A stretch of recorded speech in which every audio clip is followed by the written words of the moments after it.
Today, we're talking all about goals and resolutions as we enter the new year. Let's get started. Hi, I'm Jessica Valant, a physical therapist and Pilates teacher, and I want to bring science-based knowledge, empathy, courage, support, love, and hopefully some fun to the journeys we have with our bodies. There is hope and strength in your body, and my goal is to help you find it. Well, I am recording this in the first week of 2023, so Happy New Year whenever you're listening to this. And personally, I love the beginning of a new year. I love opening a new planner. I love the idea of a blank slate. I love the feeling of possibility that comes with it. I've always really loved this time of year. And being in the fitness and healthcare worlds, this time of year also brings a lot of people wondering about starting New Year's resolutions and setting goals, and I really want to dive in and talk about this. So the first thing that I want to make sure I say is that you don't have to set any goals this time of year. You don't have to set any New Year's resolutions whatsoever. I don't want you to ever feel pressure to do that. This is something that's here if it is exciting to you, if it's motivational and inspirational to you, but don't feel pressure to have to set those kinds of goals or to feel like this time of year has to bring a fresh start.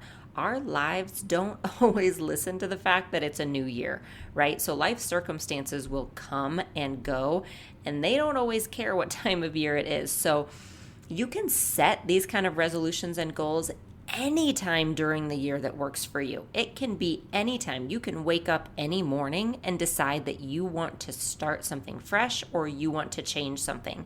In addition to that, you can also really kind of stay status quo if needed. If this time of year is not a good time of year for you to set something new or to look forward, if you are just kind of trying to hang on, then stay there. Make it your goal to just hang on day by day. So the first thing I would say is take any pressure off of yourself to feel like you have to follow that kind of marketing line that says, right? New Year's resolutions, new time, let's do it. You don't need to do that.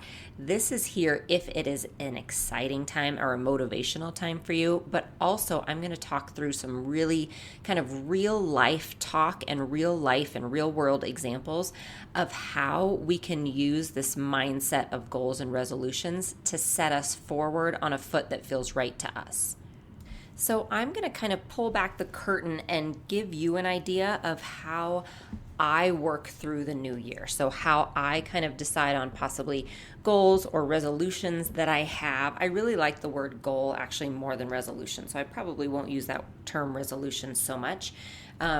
But I think about it in goals, and I'll talk you through the process that I personally use to see if that helps you. And I will say research does show us that there is a benefit to setting goals. And even deeper than that, there is a benefit to writing them down. So research shows us that when you actually take time, pen to paper, and write down a goal that you have, there is a benefit to that, and they are actually reached more often than goals that aren't written down. So I do say all of this with scientific research behind it. Also, as a physical therapist, one of the first things we are taught in PT school is to create goals for our clients, short-term and long-term goals. So I have done a lot of research and kind of work into the science behind goal setting. So there's definitely a good backed reason for setting goals. We are more likely to hit them if we write them down, if we think through them, if we set short-term and long-term goals. So that's another really interesting thing with how the brain works. The brain doesn't always work great thinking 2 years in the future for everything. That being said, you do want to have these visions of what you want your life to look like long-term. I think that's very beneficial. But what you also need to do then is think of short-term ways to help get you there.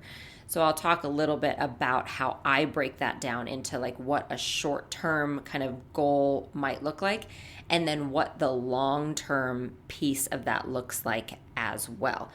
The final piece to goal setting that a lot of people will talk about and that research does show us is helpful is setting very specific goals for time, meaning like when you want to hit them, and also very specific numbers in your goals. So making them measurable and making the time very specific. So I think the time and the measurable piece really works if you have very specific goals, like wanting to hit a promotion at work or wanting to hit certain amount of exercise numbers, those kind of things. It can be very beneficial to say, okay, I'm going to increase the weight that I'm lifting by 5 pounds every 2 weeks. And I do that as a physical therapist for my clients. That being said, I don't always do it for myself and the process that I go through. And I will tell you why when I get into my own process. But just know that while research shows that's very helpful, I don't want you to get caught up in any of those things that I just mentioned, okay? I think it's really important to take some time to think about where you want your life to go, where you want it to be. I think there's a lot of power in that. And I think getting into the details is helpful if you work that way. Again, if that's motivational to you, if that's exciting to you, if that feels like it really kind of mires you down in details, then don't worry about it yet. This is more about the idea of you being hopeful and excited for where you can go and the possibilities in your own life. Okay, so let's get into the process. And again, this is just the process that I go through. The first thing that I do at the very end of one year or the very beginning of the next, and I did this on January 2nd this year, actually January 1st. I did it January 1st. I sit down with my journal and I write down everything I want to remember about the previous year. I've been doing this for about 10 years now. I write down any big memories that we had as a family, any big things that I reached or goals that I reached as a business, things that I went through physically. I write down all the trips that we took, what we did for our birthdays, just the big things that I really want to remember from the past year. And it's my way of paying tribute to the year that I have just been through. I feel like we get so ahead of ourselves looking forward all the time that we don't always look back to what has actually occurred. I like to take a moment to thank the previous year. And I remember specifically doing this at the very beginning of 2021. And I turned to my husband actually before I had done my previous year. And I said, you know what? I don't even think there's any point. Like, I don't want to write down anything. The past year, which had been 2020, was so hard. There's nothing that I want to remember. I don't know what I'm going to say. And then just even verbalizing that, he and I started talking and started thinking of the memories that we had made as a family, some things we had been through, even the hard things and how we got through them together. And it hit me very quickly. Of course, I have things to write down. Even in the hardest of years, there is something that you can look back to either with gratitude or even just as a learning experience. And that's ultimately what life is, right? It's a learning experience. It's not a race to be won. I'm 45 years old now. I think I've finally realized it's not necessarily a race to be won. I'm not going to be given a gold, silver, or bronze medal at the end.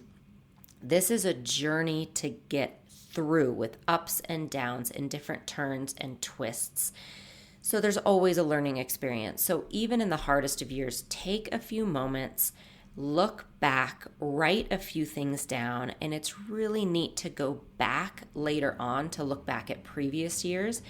It's also really neat because at times that you don't think that you might have reached any goals, or maybe you feel like, gosh, I didn't do anything important last year. When you really look at it and write it down, you'll see you probably have done more than you think. You've probably achieved more than you think. And if you can't think of anything, ask the people around you, ask your partner, ask your kids, ask people around you, can you think of anything really cool that we did this year, or anything that I possibly did that meant something to you, any memories you have? Again, it's a great way to kind of celebrate and acknowledge the year that's come before and to prepare yourself and be open to what might be coming the next year. So after I've gone through that process, I start to think of a word for the year. Not everyone resonates with this, okay? So you definitely don't have to do it this way. But it's something that I started doing probably about 10 years ago as well that has really been powerful to me. And it starts to happen about 2 weeks before the end of the previous year. I just kind of start to think of what feeling I want to have for the next year. So I start with a feeling. How do I want to feel internally? How do I want my life to look? And how do I feel within that? So I personally start with kind of a feeling. Like, do I feel really excited and creative? Do I feel like I want to start a lot of new programs? Am I ready for a move? Am I ready for some new things? Or am I feeling a need to kind of stay still? Do I feel a need to breathe? Do I feel a need to rest? Like, what kind of words just come up in my mind when I think about what the next year might look like? Like, what kind of year do I want to create? And to be honest, sometimes this is a very humbling process. So for me, being the oldest child, the oldest daughter, very driven, very achievement oriented, I truly feel, and this is something I have realized about myself in the past 6 months, I feel the most valuable and the most worthy when I am busy, when I am doing something, when I am creating something. That is when I feel the most valuable. So my tendency is to create goals that are around that idea. What can I make? What can I do? What can I do? What can I achieve? And so for me, I have really had to look at, wait 1 second, does my life right now need a little more space actually? Like, do my kids need me to have a little more space? Do my relationships? What exactly do I want to feel and what does it need to look like? And does that help me become more of the person I want to be? So sometimes it can be kind of a humbling experience too, but that's how I start. Because once I have that idea, 1 or 2 kind of words, and it's not always just 1, that's a lot of pressure. For me, it usually ends up about being 5 words, honestly. So, and they all kind of play together. So once I have that though, that idea of how do I want this year to look and to feel, what do I need in my life? And how am I going to be the best me for the people that mean the most to me and for my business? Once I have that, then I get more into the nitty gritty of, okay, so what are my goals going to look like? And I divide them basically into 3 things: family or kind of relationships, and then personal health and business. Those are the 3 categories typically I am kind of looking at and where some goals I can create are. And I then try to make goals that are going to align with that feeling and that life vision that I have for the next year. So for example, if you have a feeling of rest, of gosh, I think I really need to embrace some rest this year, then it might not make sense to make the biggest business goal that you've ever made, or to start a new business from scratch, to make a startup. Like, that might not match with that goal. Neither is right or wrong. But again, it's an idea of setting yourself up for success, not only to reach your goals, but also to feel the way you think you want to feel. So that's how I do it, is I set up kind of those feelings or those words. I really kind of sit in with it. And a lot of it is just intuitive, truly. It's how I feel. Does something feel really good to me when I think of that word and that feeling? And if it does, I know I'm probably supposed to focus on it. So some things that have come up in the past for me. I have had a word of healing. Heal has been my word 1 year in the past, because I knew going into it, that's what needed to happen. I needed to heal my nervous system, my body, relationships, everything I needed to heal. And so then all the goals I made, they were easier to create because they were in alignment with that idea. So whatever it is for you, and if you, again, are having a hard time, there are some, you really can Google what I do. I'll think of a word and I'm like, well, that's not quite right, but I think it's around that. And I just go to synonyms, Okay. I just Google like that word and then synonyms. And I dive into those and I'm like, well, that's not quite right. That's not quite right. Then I pick one that feels a little closer and I look at synonyms for that and antonyms for that. And I really spend a few hours with it because it's been so powerful for me. So I spend a few hours with it until I come up with one or two words, like I said. And then as I think about how I can create that, a few other words tend to come up. So possibly it would be words like, intentional or purpose or presence or creativity or integrity. There's so many kind of feelings and words that you can really get into with how you want the next year of your life to look. Then I think another key piece to this is letting yourself dream. So when I talked earlier about the short-term and the long-term goals, I think short-term are important, but I want to talk about the long-term first.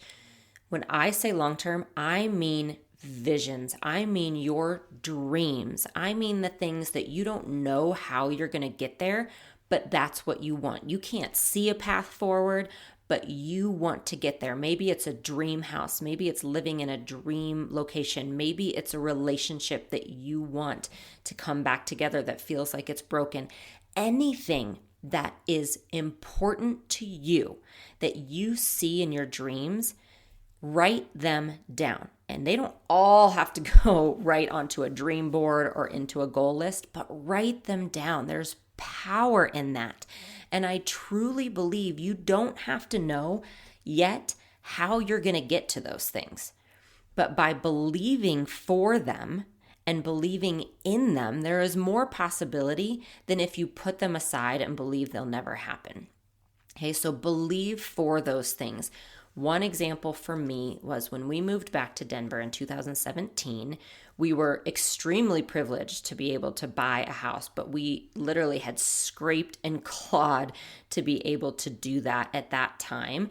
And we didn't have a yard. Okay, we were in a walk-up. We didn't have a yard, any green space whatsoever, and we had 2 young kids. And again, I was so thankful to have it, but I knew I wanted a yard for our kids. I wanted more space. I wanted a yard. I had a vision, and I had no idea how we were going to get there. I really didn't. With our finances and with being self-employed, it really felt to me that it was almost out of reach. But that was my biggest dream at that time. So I wrote it down, and every night before bed, I just said to the universe, thank you for the house that you're preparing for us. Thank you. Thank you for preparing this for us. Again, I didn't know how it was going to happen, and there are times you might feel silly even saying that. If you are a realist especially, it might feel hard, but there is power in it. And eventually we did get to that place, and the house wasn't anything like I had in my visions. And now it's my favorite place in the world. It's our favorite house. I love this house. I am so happy and thankful to be here. I couldn't have pictured what it looked like or how we were going to get there, but I believed in it and for it because it was something I wanted so badly and I didn't want to give it up. So that would be your long-term visions, okay? What do you want life to look like? What are some of your big things that you would love to have happen? Is it a partner? Is it having a child? Is it, again, dream job, living in a dream place, having a dream trip, whatever it is? Write it down. Believe in the possibility of it. And I believe this can also happen with health. Health, I know, I have been there too. Every year I have health goals that go onto my dream board. And my big one, a lot of times, is just very general, and it is to feel as strong as possible, or to heal, or to be pain-free.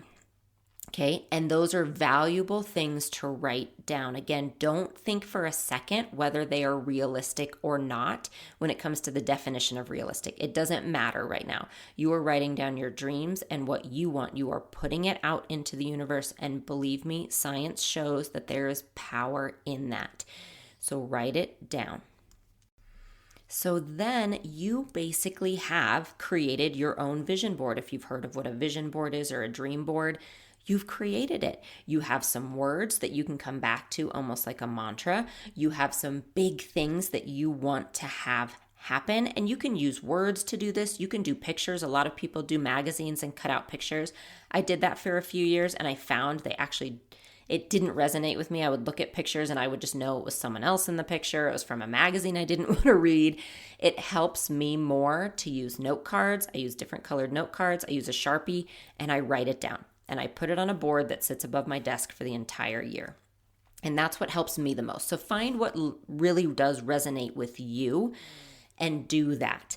Then from there, if you are a goal setter, break it down into what this year can look like. Maybe it is numbers. So I break it into some numbers that I want to hit in my business. And I make sure that those numbers and that kind of goal resonates and aligns with the feeling that I have for the year. Same with our family. What do I want it to look like for our family? Do I have some really specific things that I want to have happen? Are there trips that I want us to take? Are there some things I really want to do as a parent that I need to work on? So I'll write those kind of things down. And then from there, you can go even deeper. So if you're looking at how to break it up for the year, so let's say you do have those kind of number goals. You want to hit the end of the year with a certain number, either lifting weights possibly, working out a certain number of times per week, possibly, again, hitting certain numbers in your business. If you know you want to get to that point at the end of the year, then you break it down into quarters, okay? Every 3 months, break it down into what you can have done in the next 3 months. That's going to help you get to that year goal. And then what I do is I reassess at the end of the first 3 months, because that will help take you step by step. It will help make sure that you stay on track to get there, while you are also keeping that end of year kind of feeling and goal in alignment with the short-term goals you're making, and the universe and you know that you have some big visions that you're trying to get to through this process. And you can change this up whenever you want to. You might get at the end of that first quarter, that first 3 months, and realize, okay, that goal does nothing for me. I don't know why I thought I wanted to do that. I think I made that for somebody else. I don't want that. So you scrap it, get rid of it, put something else up there. Or maybe you get to the end of the 3 months and you realize, I might have overreached. Like I might actually not be able to hit that. And that's cool too. You didn't fail. You just learned something about yourself. Chalk that up to a success and you just rework the goal. Guess what? If you tacked a word up on your dream board, you know what you can do? You can take it down and throw it away and put a new word up anytime you want to. Okay, you have the authority to do that. You can change this at any point. Do what resonates with you along the way. And yes, if life throws you a big old curveball halfway through the year, it's done it to me. I realized, you know what? Okay, that goal is going to have to wait till next year. I'm going to rework this because there's just no way I can hit that goal and also still follow my word of rest or whatever it is. So change things up as you need to. One thing I do recommend is that you keep a few of these words or feelings or sayings, whatever it is, that you keep them in sight in some way. So I have them up on a cork board that sits right above my desk all year. Some people do really well with sticky notes on their bathroom mirror or on their computer screen. You can put it on a little piece of paper and put it in your wallet or your purse. You can write it in the front page of your planner. You can make it your screensaver on your phone or your computer. Whatever it is, I do recommend that you keep it somewhere that you can periodically return to. It will make it more realistic to you. It will make it more believable to you, and it will really become ingrained in you that it is a part of your life and something that you can achieve. So that's the process that I go through. And then I will take a few weeks in January and I will come back to it throughout the year and again make kind of those short-term goals to make sure I am on track. So if I have either some really specific like exercise goals or some really specific health goals or really specific kind of business number goals, I'll make sure that I am staying on track for that. I won't wait until October to try to do it all because we know that doesn't work. So you'll have to decide how your goals work for that. But it is really nice to have that combination of the visions and the dreams, have those long-term things that you hold on to, create a word or a feeling that you want for that year so that things align with that, and then turn it into the short-term goals to help you get there. And by keeping them close, it also ends up kind of being your why.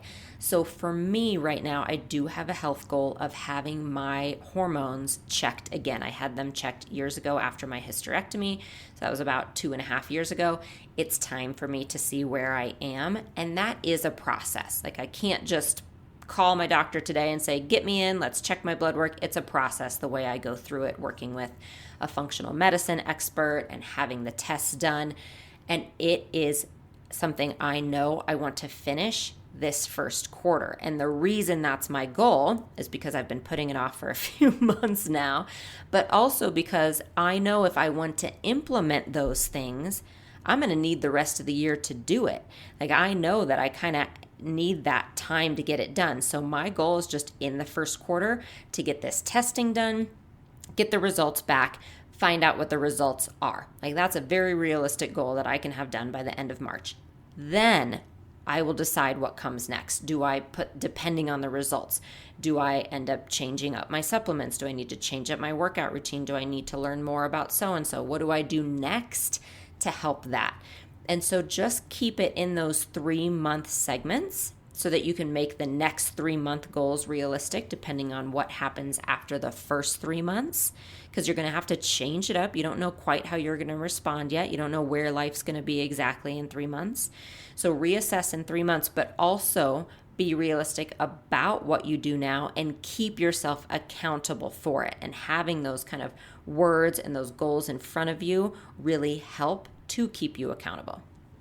So I hope that idea of kind of showing you the process that I go through, I hope it gives you just a little inspiration, maybe a few ideas of how it might work for yourself.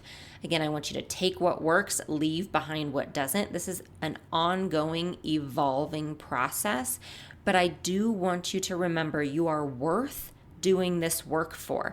You are worth it, and your dreams are worth it. There is no dream too big or too silly to write down. Your dreams tell you a lot about yourself and what's important to you. Write them down, believe in them, believe for them. And if you don't do any other part of this process, just promise me that you will put that dream out into the universe and you will continue to believe for it, even if you don't know how you're going to get there. I also want to acknowledge that there are things that we want and dream for in life that we may not have any control over. There are changes that I want to happen in this world that I have no idea how they'll happen. I don't see a way forward through that sometimes. There are things that I want for my kids that I desperately pray for and put out into the universe every day that I know that's all I can do. I can't protect them from certain things except for just putting it out there that that is my dream. So I don't have great answers for that situation on things that truly are out of our control, except for the fact that we can do what's in our control, and then we can put those dreams out there, and then we can continue to move on, hopefully with some hope and some encouragement. And one final thing I want to talk about today in this podcast, if you are listening to it live, is that we in my Unlimited program, we do a New Year challenge every single year. And I really wanted to talk about those other steps first so that you see where I'm coming from when it comes to offering up these challenges. So you can see it's not a place of, let's change everything up. It's the new year, it's time. It's more a place where we can come and be together to kind of put one foot forward, to embrace the fact that we can start to make changes if we want to, or we can start to be consistent if we want to. We can do this at any time. And sometimes the new year is simply a good chance to take advantage of that feeling of having a blank slate. So our New Year challenge this year, the theme is celebrate. So we will always have a positive theme, because that's what I want you to realize, is that your body is something to be celebrated. So starting Monday, January 9th, we have a 3-week New Year's challenge happening in my Unlimited community. What that means is you will have 3 weeks of workouts, 3 weeks of journal prompts where we really work on mindset, because mindset is a really big, important piece of being able to celebrate the body we have and move forward in our own strength and in our own abilities. You also will have access to some live workouts that I'm doing and a really supportive community, so that you can, again, realize what you're capable of and start to see the power in consistent movement. We have no goals whatsoever when it comes to weight loss or clothing fitting or anything like that. There are absolutely no before or after pictures ever in Unlimited. This is simply about you embracing the strength that I know you have, and I just want to help you find it. So each day of workouts, there's going to be a beginner and an advanced option, so you can go along at whatever pace is best for you. And what's great too is if you sign up for Unlimited, you can sign up for 1 month, 3 months, or a year. So you're going to get some extra content no matter what. So by signing up for Unlimited, you get to participate in this challenge for free. And then you also get all the other content that we offer in Unlimited, which includes a free app. It includes hundreds of workouts to choose from, all the way from 5 minutes to an hour. We have workouts for injuries. We have weightlifting workouts. We have Pilates. We have stretching. We have injuries and balance and osteoporosis. All of the workouts can be done at home with minimal to no equipment. You also get special podcasts in Unlimited that I don't release over here, and we have a full recipe library as well. So there's a lot of awesome content that you'll get access to if you feel like this is something that might benefit you when it comes to, again, kind of those dreams or any of the feelings that you want to have this year, any of the goals that you have for yourself. I simply want to be here to support you in that. So the details will be below in the show notes about how to sign up. And again, we start January 9th. As always, thank you so much for joining me today. I wish you an amazing new year full of power and encouragement and discovery and curiosity and love and hope, and you simply realizing how strong you truly are. I will talk to you soon. Thank you so much for joining me today on Meet Your Body. If you have a moment, please consider rating and reviewing this podcast, as it helps us tremendously. For more resources and workouts, you can visit my website, jessicavalantpilates.com, or find me on YouTube or Instagram at Jessica Valant Pilates.